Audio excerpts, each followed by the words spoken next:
আল্লাহ পাক রব্বুল আলামিন এক নম্বরে শর্ত দিলেন, ওয়ানিবু ইলা রাব্বিকুম।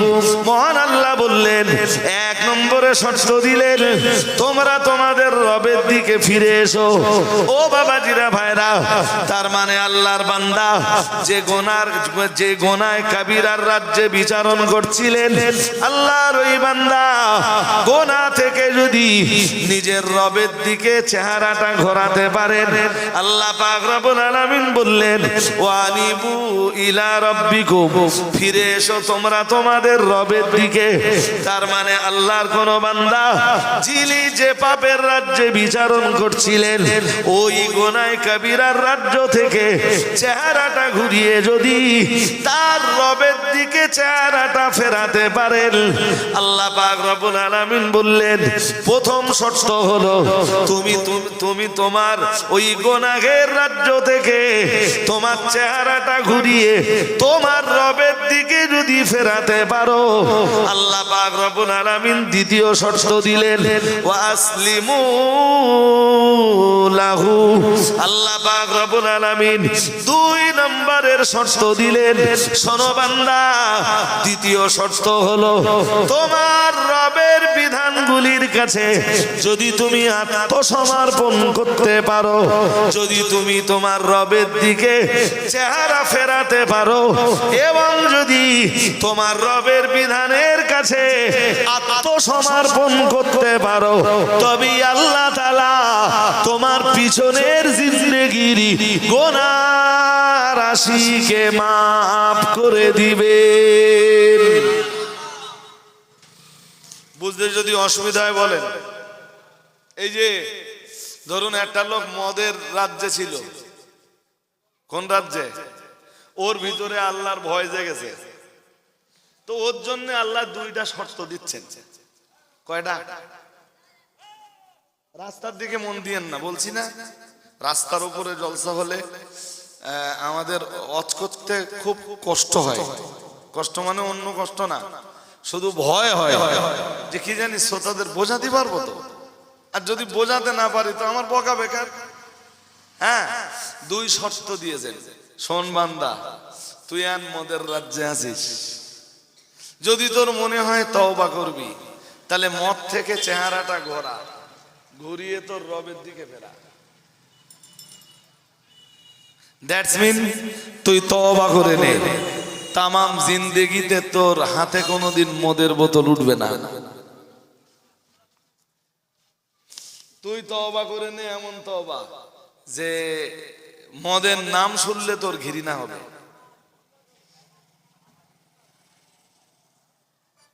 শুনছেন নাকি? মদের নাম শুনলে তোর ঘৃণা হবে। জি, যদি তুই এইভাবে তোর চেহারা তোর রবের দিকে ফেরাতে পারিস, তুই যদি তোর রবের কাছে এই কন্ডিশনে ফিরে আসতে পারিস, তোর রব তোর পিছনের 20 বছরের মদ পান করা গুনাহ মাফ করে দিবেন। তবে ওই যে টান মেরে ফেলে দিবি জিন্দেগিতে, আর তুই মদের বোতলে হাত দিতে।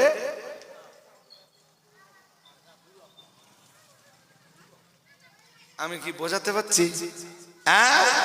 এবার শোনেন, আর একটা শর্ত আছে না কি?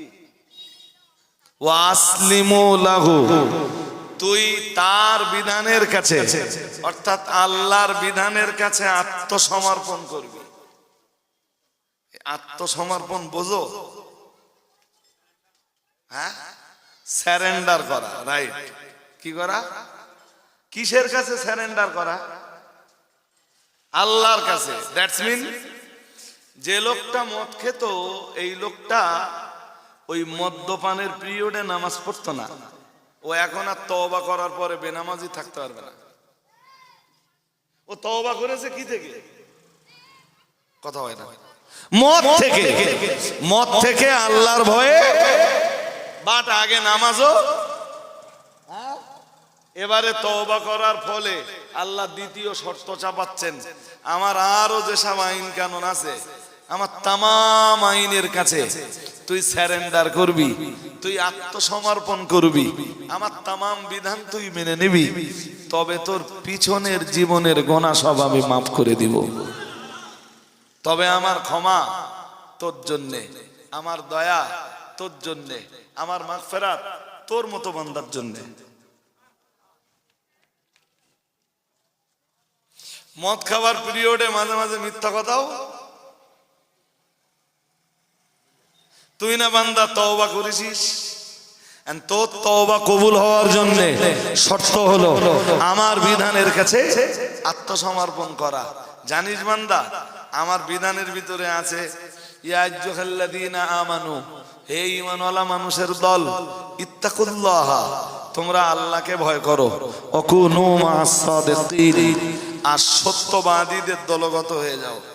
তাই তুই না তওবা করেছিস, এই কারণে তুই এখন আর মিথ্যা কথা বলতে, জোরে বলুন, মিথ্যা বলতে আর না। ওদিকে তুই তওবা করেছিস, এদিকে যদি আমার আইন সব এবার মেনে নিতে পারিস, তোর পিছনের কোন সব মাপ।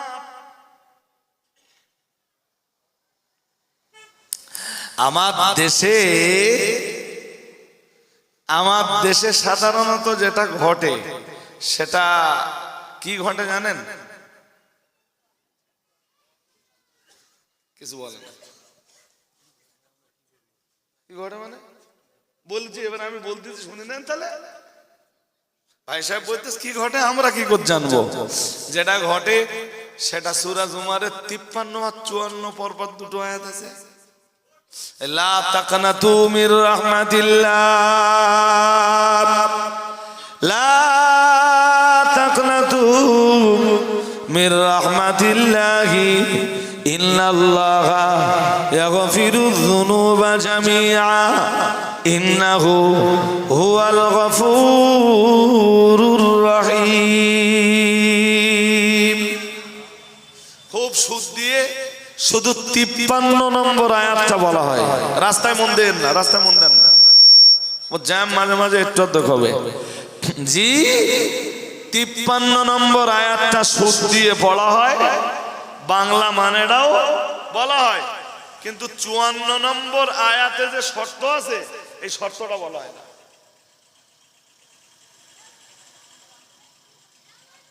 বুঝতে পারেননি?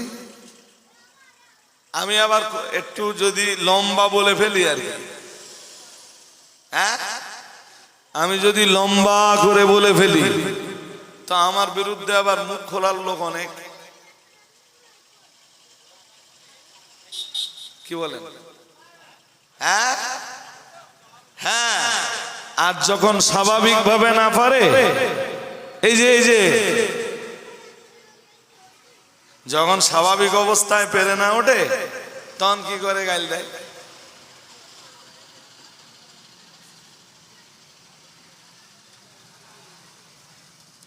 যখন কোরআন দিয়ে হাদিস দিয়ে লড়বার মতো আর ক্ষমতা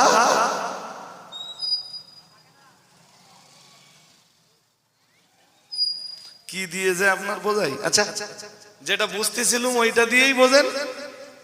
এই যে কি কি বাদ দিতে বলেছেন আল্লাহ, গুনাহ কাবীরা, গুনাহ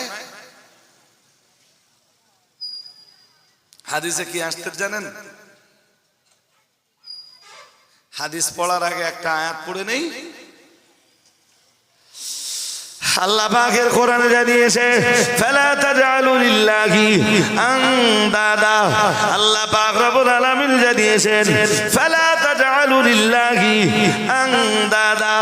ও আল্লাহর বান্দারা মনে রাখো, ও আল্লাহর বান্দিরা মনে রাখো, তোমরা যে আল্লাহর ইবাদত করবা, খবরদার খবরদার ওই আল্লাহর কোন পার্টনার নির্ধারণ করো না, ওই আল্লাহর কোন শরীকদার, ওই আল্লাহর কোন শরীক নির্ধারণ করো না, ওই আল্লাহর কোন অংশীদার নির্ধারণ তোমরা করো না। ফালা তাজআলু লিল্লাহি আনদাদা। আল্লাহ পাক রব্বুল আলামিন বললেন যে আল্লাহর জন্য ইবাদত করবা, যে আল্লাহর জন্য সালাত আদায় করবা, যে আল্লাহর জন্য রুকু করবা, যে আল্লাহর জন্য সাজদা করবা, আল্লাহ পাক রব্বুল আলামিন বললেন না না না না না, খবরদার খবরদার ওই আল্লাহর কোন অংশীদার নির্ধারণ করো না। রাসূলের এক সাহাবী রাসূলের কাছে এলেন, এসে বললেন আইয়ুদ যামবি আযামু ইনদাল্লাহ, ইয়া রাসূলুল্লাহ, আল্লাহর কাছে সবচেয়ে বড় পাপ কোনটা? শুনছেন নাকি? কবিরা মানে কি পাপ? না ভুলে গেছেন? ভুলে যাননি তো? হ্যাঁ, সবচেয়ে বড় পাপ কোনটা? কালান নবী সাল্লাল্লাহু আলাইহি ওয়াসাল্লাম আন তাজআলা লিল্লাহি নিদ্দান ওয়া হুয়া খালাকাক। মন দিয়ে শুনতে হবে, মন দিয়ে শুনতে হবে। প্রিয় নবী মুহাম্মদুর রাসূলুল্লাহ সাল্লাল্লাহু আলাইহি ওয়াসাল্লাম বললেন আন তাজআলা লিল্লাহি নিদ্দা, আল্লাহ পাকের রাসূল বললেন আল্লাহর জন্য কোন অংশীদার নির্ধারণ করা, আল্লাহর কোন পার্টনার নির্ধারণ করা। ওয়া হুয়া খালাকাক, তিনি তোমাকে সৃষ্টি করেছেন, তোমাকে যে আল্লাহ সৃষ্টি করেছেন সেই আল্লাহর জন্য পার্টনার বানানো, এটা সবচাইতে বড় গুনাহ। সবচাইতে, শুনছেন নাকি? হ্যাঁ, আর একটা হাদিস নেন এবার। আল্লাহ পাকের নবী অন্য হাদিসে জানিয়েছেন আকবারুল কাবাইরি আল ইশরাকু বিল্লাহ ওয়া উকুকুল ওয়ালিদাইন ওয়া কতলুন নাফস ওয়া শাহাদাতুজ জুর ওয়া ফি রিওয়ায়াতিন কাউলুজ জুর আও কামা ক্বালা আলাইহিস সালাম। দয়ার নবী মুহাম্মদুর রাসূলুল্লাহ সাল্লাল্লাহু আলাইহি ওয়াসাল্লাম, আমার আল্লাহ পাকের নবী বললেন, ও আমার সাহাবীরা মনে রাখো, আমি মুহাম্মদুর রাসূলুল্লাহ সাল্লাল্লাহু আলাইহি ওয়াসাল্লাম বলছি আল আকবারুল কাবাইর, রাসূলুল্লাহ জানিয়েছেন যত গুনাহ আছে, যত কবিরা গুনাহ আছে, যত বড় গুনাহ আছে, বড়র বড় সব চাইতে বড়, মুখস্থ করুন। নবীজি বলতেছেন যত যত কবিরা গুনাহ আছে, যত বড় গুনাহ আছে, বড়র বড় সব চাইতে বড় রাসূলুল্লাহ জানিয়েছেন। আল্লাহ পাকের হাবিব বললেন আল ইশরাকু বিল্লাহ আও কামা ক্বালা আলাইহিস সালাম, রাসূলুল্লাহ জানিয়েছেন আল্লাহর সঙ্গে শিরক করা। কি করা বলুন? কার সাথে? এর চেয়ে বড় কোনো গুনাহ? জোরে বলুন। আল্লামা ইমাম যাহাবি বলছিল, মনে আছে, গুনাহে কবিরার উপরে এরকম মোটা একটা বই লিখেছেন আরবিতে, তাতে 1 নম্বরে এনেছেন আশিরক। কি এনেছেন? শিরক নিয়েও আমি যে লম্বা আলোচনা করছি তা না, যদি আমি শিরক নিয়ে আলোচনা করি তাও তো এক মজলিসের আলোচনা করে ফেলতে পারবো, 1-1.5 ঘন্টা শিরকের উপরে আলোচনা করে ফেলতে পারবো ইনশাআল্লাহ। সবচেয়ে বড় গুনাহ কি? জোরে বলে না। শিরক। আমরা কি পড়েছি বলুন তো? আমরা একত্ববাদে বিশ্বাসী না বহুত্ববাদে বিশ্বাসী?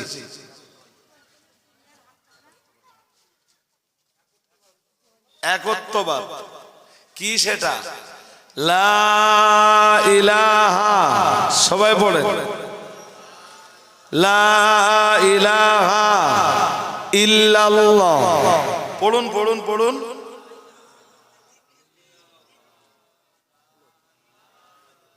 কই পড়তেছেন? আরো মন দিয়ে পড়েন। লা ইলাহা ইল্লাল্লাহ।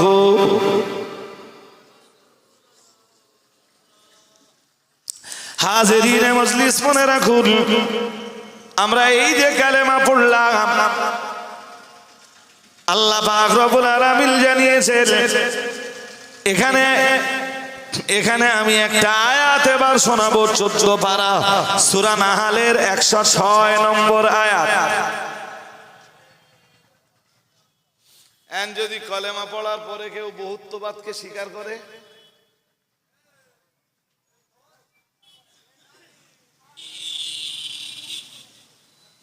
শিরকের গুনাহ হলো না? হলো না?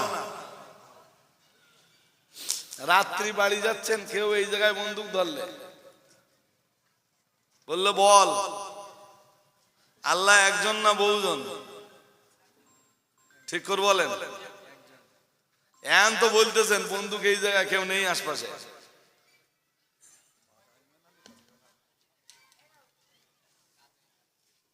ইমান কাঁচা আর পাকা যাই হোক, মশলা কি?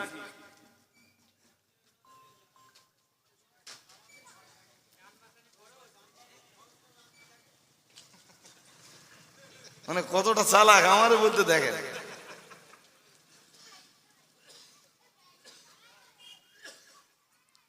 চলুন কোরআনে দেখি কি আছে। আল্লাহ পাকের কোরআন জানিয়েছে, মান কাফারা বিল্লাহি মিন বাদি ঈমানিহি ইল্লা মান উকরিহা কলবুহু মুতমাইন্নুম বিল ঈমান। এটা সূরা নাহলের 106 নম্বর আয়াত। সূরা নাহলের এতক্ষণ ধরে কি শুনলেন? অনেক আলোচনায় শুনেছেন, তার ভিতরে এক আলোচনা উঠে এসছে শিরক করা। জোর করে বলেন, শিরক করা শুধু কবিরা না, বড়র বড়, সবচেয়ে বড়, বড়র বড়, সবচেয়ে বড়। আল্লাহ এই আয়াতে বলতেছেন, মান কাফারা বিল্লাহ, কেউ কুফরি করলো আল্লাহর সাথে। কার সাথে? জোর করে বলে না। মিন বাদে ঈমানিহি, ঈমানের পরে, ঈমানের পরে কেউ কি করলো? কুফরি করলো। কি করলো? জোর করে বলে না। হ্যাঁ, ঈমানের পরে কেউ কুফরি করলো। কার সাথে? আল্লাহর সাথে। ইল্লা মান উকরিহা, তবে কুফরিটা সে ইচ্ছাকৃত করেনি, তার প্রতি জবরদস্তি প্রয়োগ করা হয়েছে। কি করা হয়েছে? বল প্রয়োগ করা হয়েছে, জানের হুমকি দেওয়া হয়েছে, মেরে দেবো। আমি আগে আয়াতটা বলে নিচ্ছি। হ্যাঁ, আল্লাহ বলতেছেন কলবুহু মুতমাইন্নুম বিল ঈমান, কিন্তু তার অন্তরে ঈমান আছে। অন্তরে কি আছে? তার অন্তর বলছে লা ইলাহা ইল্লাল্লাহ, কিন্তু এখান ধরে রেখেছে এই বয়সে তার মুখ বলতেছে আল্লাহ তিনজন। শুনছেন নাকি? মুখ কি বলতেছে, অন্তর কি বলতেছে? আল্লাহ আল্লাহ। মনে রাখবেন, এরকম ঘটনা যদি কখনো ঘটে, এক্ষেত্রে রাস্তা দুটো, রাস্তা দুটো। প্রথমটার না, প্রথমটারে আরবিতে বলে আজিমাত। কি বলে? এরকম ঘটনা ঘটলে তার রাস্তা এক রাস্তা না দু রাস্তা। আর যে মৌলবি এক রাস্তা দেখতে পায় আর এক রাস্তা দেখতে পায় না, ওটা দাজ্জাল। দাজ্জালের কয় চোখ? জোর করে বলেন, দাজ্জাল কয় চোখ দিয়ে দেখবে? আমি শরীয়তের ফতোয়াটাই বলছি। জি, এখানে শরীয়ত দুটো রাস্তা দিয়েছে। একটা হলো আজিমাত, আমার জীবন যায় যাবে, আমি ঈমান ছাড়বো না।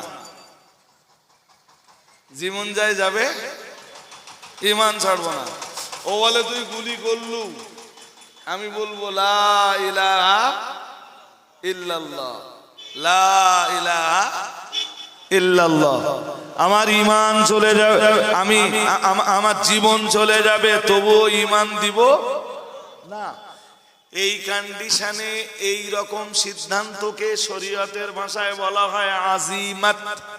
কি বলে? কথা কি বুঝতেছেন? মুফতি সাহেব আসলে ঝাল দিয়ে নেবেন।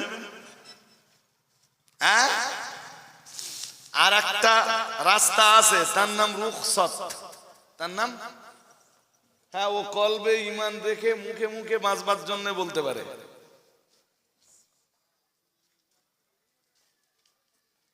বুঝতে পারেননি? বুঝতে পারেননি?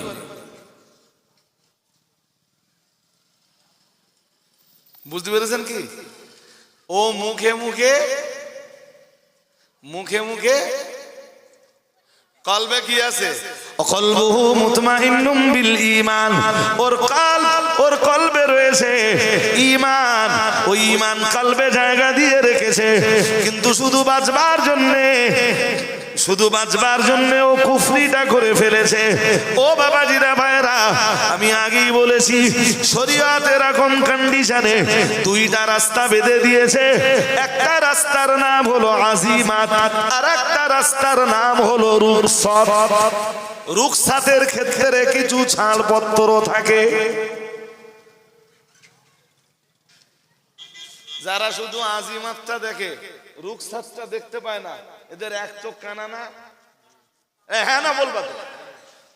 যারা শুধু কি দেখে, রুখসাত, আজিমাতটা দেখতে পায় না, এদের এক চোখ কানা না? হ্যাঁ না বলবেন তো? হ্যাঁ, কি বলেছিলাম? এক চোখ কানা কার? জোর করে বলেন। এরম কিছু মৌল সাহেব আমাদের দেশে এখন পাওয়া যাচ্ছে, শুনছেন নাকি? এরম কিছু মৌল সাহেব শুধু এক চোখ দিয়ে এরম করে দেখে।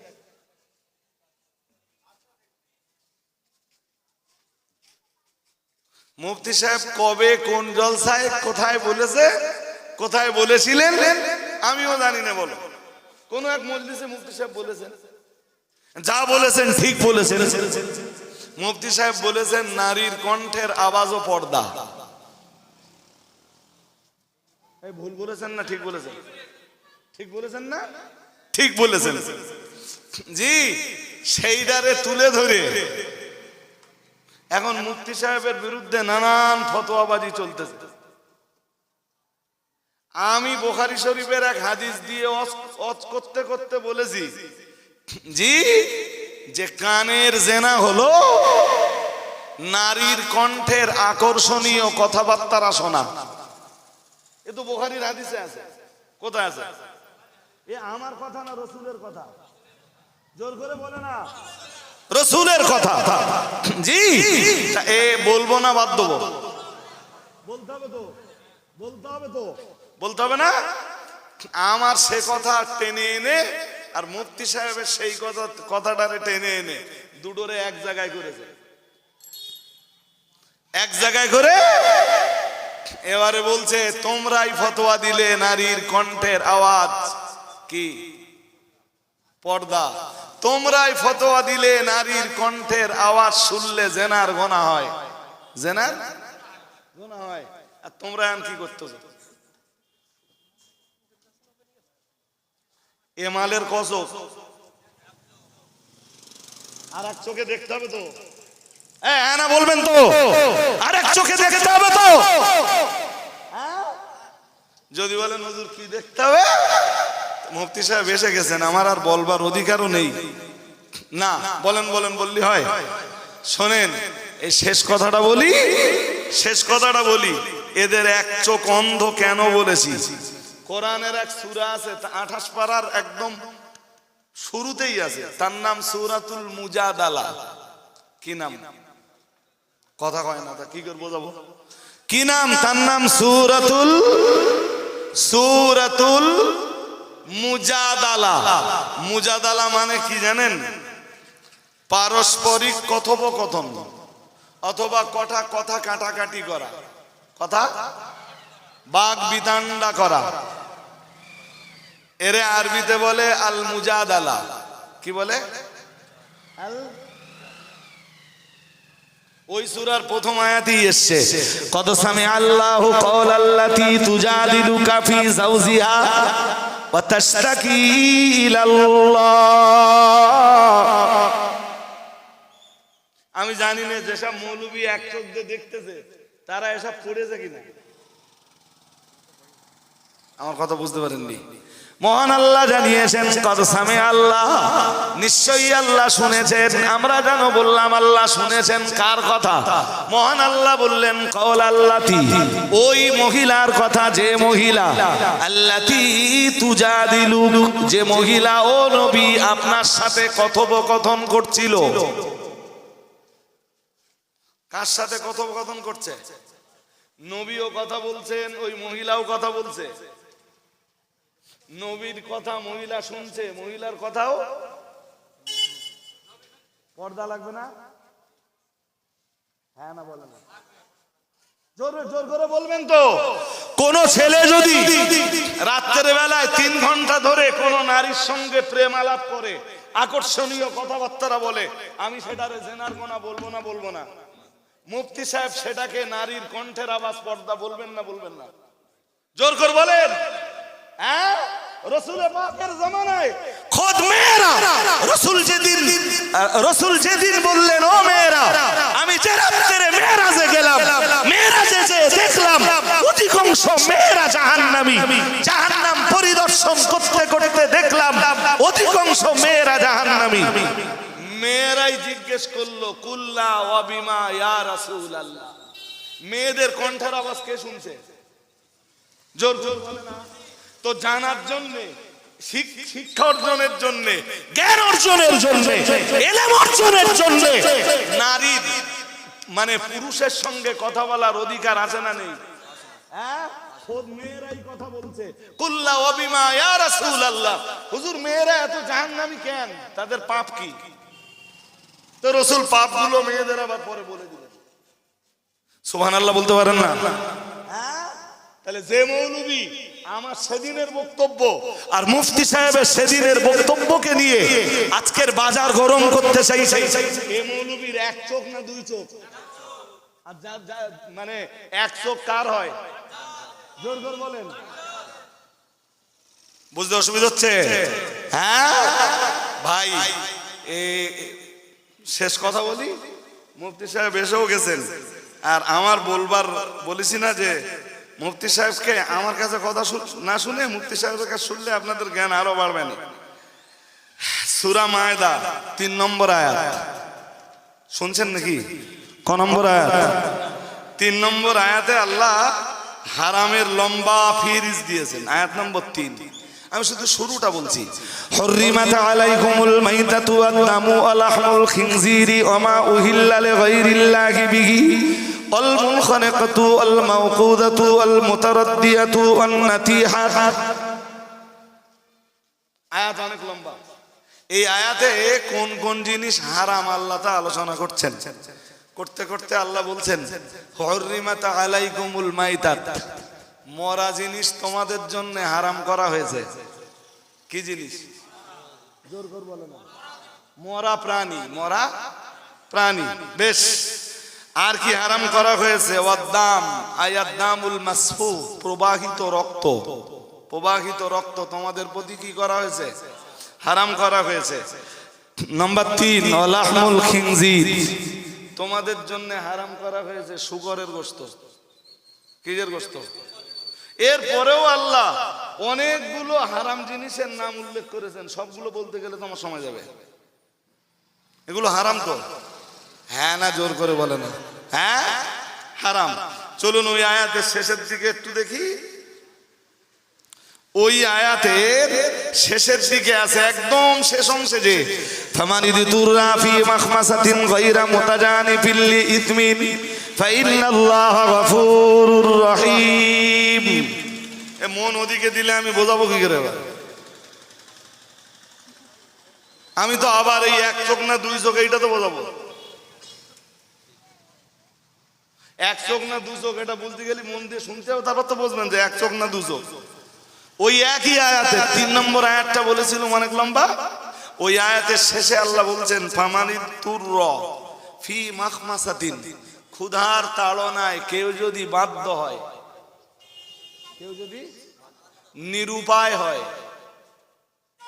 এই যে ওই মরা প্রাণী হারাম করেছে না, কোথাও কোনো খাবার আর নেই,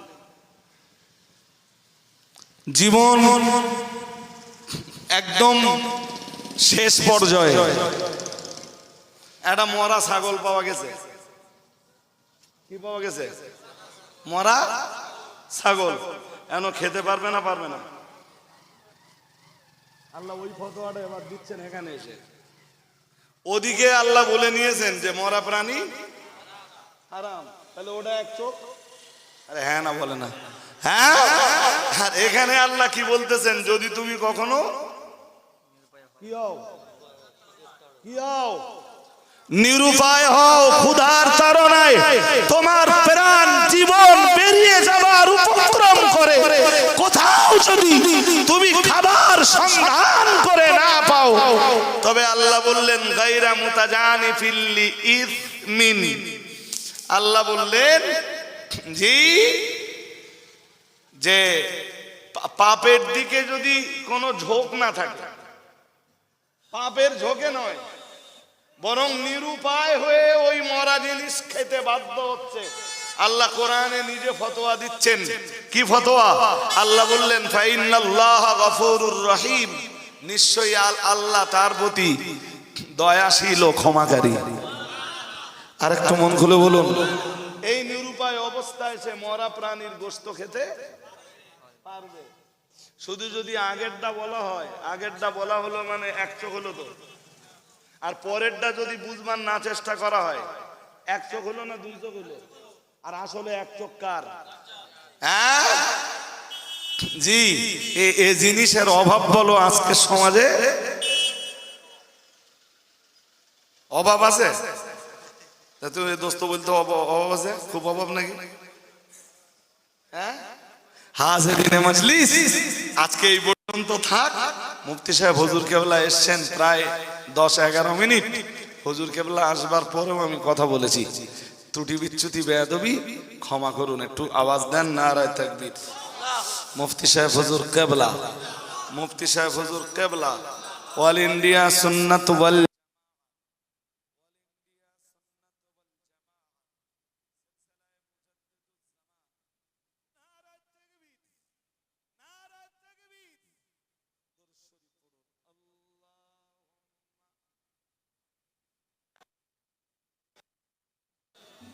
বলবো